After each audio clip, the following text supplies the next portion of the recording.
Now that you've done the exploration, you now understand the relationship between pi and a circle. So let's go ahead and describe how the circle and pi are related. Basically, now that we've seen a full circle is basically the idea of taking its length and thinking about it as circumference, we know that one revolution of a circle, or a revolution is if you go all the way around a circle one full time, that's the same thing as 2 pi radians. Now, because it's a full circle, we also know that a circle is made up of 360 degrees, okay, or I'll say degrees here. So we understand that there's a relationship between radians and degrees, and we can actually create a ratio out of this. We can create the ratio of comparing radians versus degrees and get the ratio 2 pi radians is the same as 360 degrees. Or if we were to simplify that ratio, that's the same thing as every pi radian giving us 180 degrees. So we have this ratio that we can then use to set up in being able to convert between the two different forms of units, between radians and degrees. So I'll give you an example here. Let's say we look at example number 1, 150 degrees. Well, if we want to find out how many radians that is, we can set up a proportion. And remember that the proportion we can compare is radians versus degrees. So if we want to find out how many radians make up 150 degrees, we can say x radians over 150 degrees equals the same unit of measurement, pi radians, is the same as 180 degrees.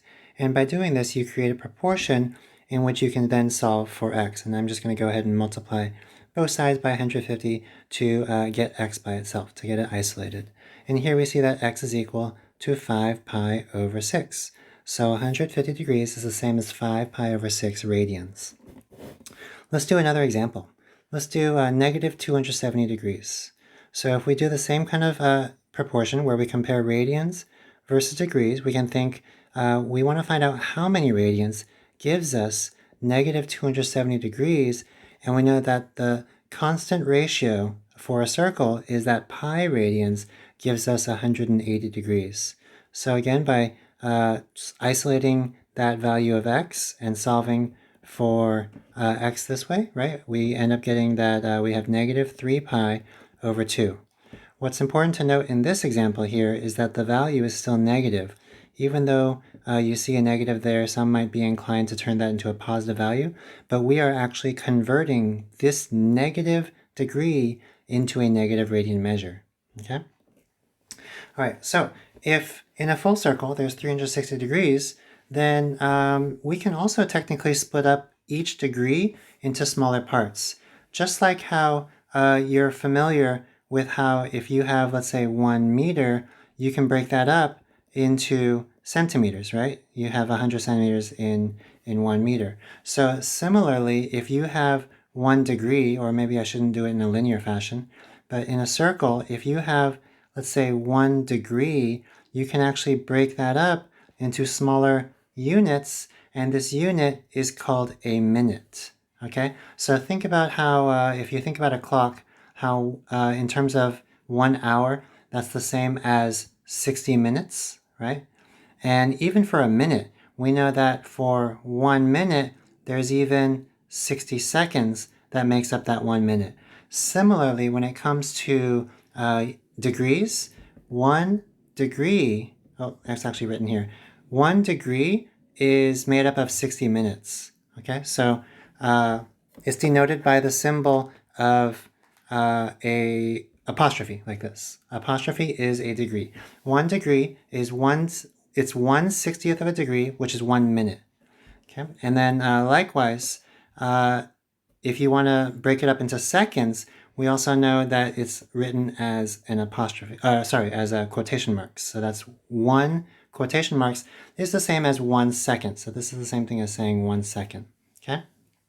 So remember how 60 seconds is the same as 1 minute, and 60 minutes is the same as 1 degree. That's basically going to be your unit conversion if you have fractional pieces of degrees. Okay, let's take a look at some examples where we might have to use this if we have to convert into degrees and minutes or even seconds if necessary. And that's what we see here. So let's take a look at some examples here. We have, let's just go ahead and do 3 pi over 4, okay? So if we want to convert that to degrees, remember we set up a ratio where we can compare radians to degrees, or we can even do degrees to radians. It really doesn't matter. I'll show you the other way around as well. Okay, so if we know that we have 3 pi over 4 radians, we want to find out how many degrees that is. And so if we set up our proportion, we can set it up where the degrees is on top, and we know that 180 degrees makes up pi radians. And then by solving for x, again, I can multiply both sides, right? I can bring this number over here, right? So if I multiply both sides by 3 pi over 4, I will get an x value of 135 degrees. 135 degrees. Okay. Let's do the next one. Letter B, 2.25. Now this one's a little bit trickier. So let's go ahead and set up our proportion. We want to set up a proportion where we say the number of radians compared to the number of degrees, or sorry, number of degrees versus number of radians here. All right, so 2.25 is our radians, equals, and then we'll make sure the degrees stays together. They're both on top of our proportion, and then the radians will stick together. That'll be on the bottom part of our proportion. Okay, so when we solve this, actually, now that we have a value of pi here and I have a decimal value, I'm going to go ahead and actually do this on the calculator here.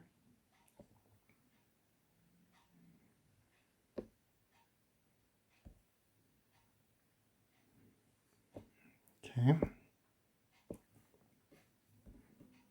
So what we have is 180 degrees divided by pi, and we want to take that value and multiply it by 2.25. Okay, and here you'll see that we get a value of 128.915. 128.9155, rather. Okay, now keep in mind this is in degrees. So what the directions ask us to do actually is to convert it not only to degrees, but minutes as well if necessary. And that's what we're going to do here. Okay, so I know that I have 128 full degrees, but now what I have is 0.9155 partial degrees, right? And what I want to do is be able to convert that into minutes. So what I know in terms of my unit conversion is that 1 degree is made up of 60 minutes. So I'm just kind of doing maybe something that you had learned in chemistry, maybe in a previous math class, something called dimensional analysis, where I can convert my units. I can see that the degrees cancel out, right? And so now what I'm trying to find out is I'm going to go ahead and subtract this by that 128. So I just have the partial degree there. Okay, and so I get that 0.915. And then what I want to do with that is multiply that. Oops, I need to take my answer and multiply that by the 60 because this is multiplying everything on the numerator together, and I get a value of 54.93. So this is telling me I have 54.93. My unit of measurement left is minutes. So I have 54.93 minutes, like this. Okay, I can even go a little bit further and say that if I have 0.93 minutes, I can also convert that into seconds. And I'll go ahead and do that for you just so that you get a little bit more practice in being able to convert your units. So if I have 0.93 of a minute, then I need to convert that into seconds. And so by getting that value, right here. So now I have the 0.93, okay?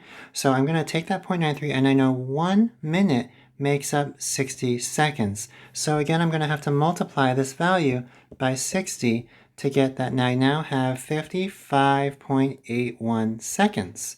Okay, so if I wanted to, I can rewrite this answer as 128 degrees, 54 minutes, and also 55.8 seconds. This would be a more exact answer as to what 2.25 radians truly represents in degree format.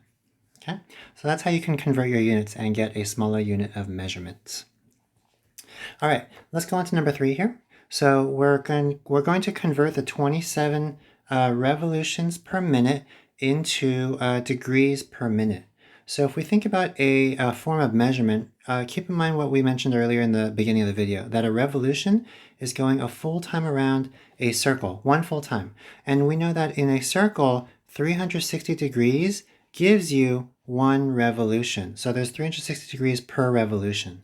So if we compare that, we know that what we have is we want to find the number of degrees, and we don't know that just yet. We want to find the number of degrees that actually is made up of the 27 revolutions per minute. And so what we're doing here is we're kind of setting up another proportion here. And if I take a look at my units of measurements here, I'm just going to go ahead and change this into a degree symbol just so it's a little bit more obvious. I want to see that my units of measurement are all exactly the way I want, okay? And so if I solve for x, what you'll notice is to isolate x, I need to bring the 27 over to the other side. So I'm going to get x equals 360 degrees per revolution multiplied by 27 revolutions per minute. And when you see what's happening here, the revolutions will cancel out, and the unit of measurement that's left over is degrees per minute. And that's exactly what we want to find, the number of degrees per minute. Okay, so if we actually do the math there, 360 times 27, oops, let me clear everything, clear. So 360 times 27 will give us 9,720 degrees per minute, like that. Okay. All right, so let's stop there, and then we'll continue in the next video.